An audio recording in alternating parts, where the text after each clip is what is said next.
going to tell you what I'm going to start with tonight, real simple. Women scientists and engineers rock. For our award winners, I am humbled and I am in awe. You know, it's something to be a woman who is bright, intelligent, and has so much to offer the world. But in the sciences, it's so extraordinarily difficult and so hard. So to see the high school students, I want to cry. To see the women in the corporations, to see the wise women, that is a very, it's just huge.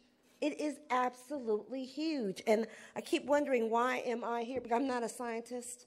You're so much smarter than I am. Trust me when I tell you this. So I'm like, what am I going to bring to the table? You are an extraordinarily intimidating group.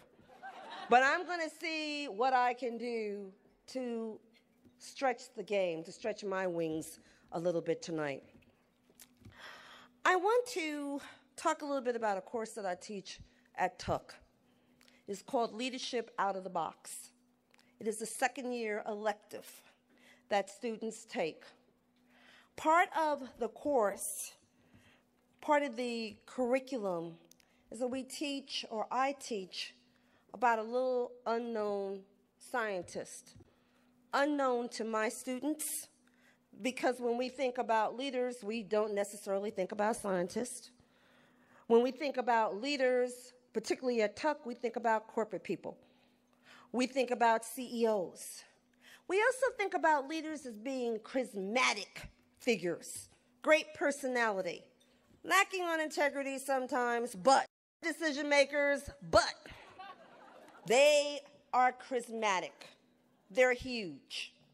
If you're introverted, if you think, if you write, if you create, if you're an innovator, that's a iffy proposition. So I decided in talking about female leadership that I would choose someone that they might not know. I chose a little petite white female, and I'd like to bring her in the room tonight. Her name was Rachel Carson. When you start thinking about Rachel, you wouldn't think that she would be on a syllabus in an MBA program. Many of my students, when I start, I talk about the environmental movement and how they're involved in that. That's something they care about. But they all think that Al Gore started the environmental movement. So when I tell them about Rachel Carson, they look at me as if I'm crazy. Who's that? And so the journey begins about Rachel Carson. Rachel Carson was a brilliant woman, so beyond her time. She never got to see the fruit of her labor.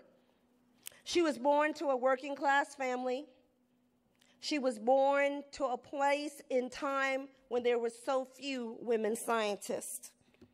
Her father never made through with the dream, and her mother nurtured Rachel in every which way. Rachel was the baby child. And her mother had a desire and a love of nature that she passed along, instilled in her daughter. Rachel Carson was published by the time she was 8 years old. Did you know that? She was actually published. She wrote children's stories about nature. She was going to be a writer, but what was clear to her was that she had to be the sole supporter of her family. Her father passed away. She wound up raising her niece and her nephew, as a matter of fact, because her sister passed away. Rachel Carson is a wonderful example to bring into the room because it reminds us of how far we've come. But as my colleague pointed out earlier in her talk, we still have a long ways to go.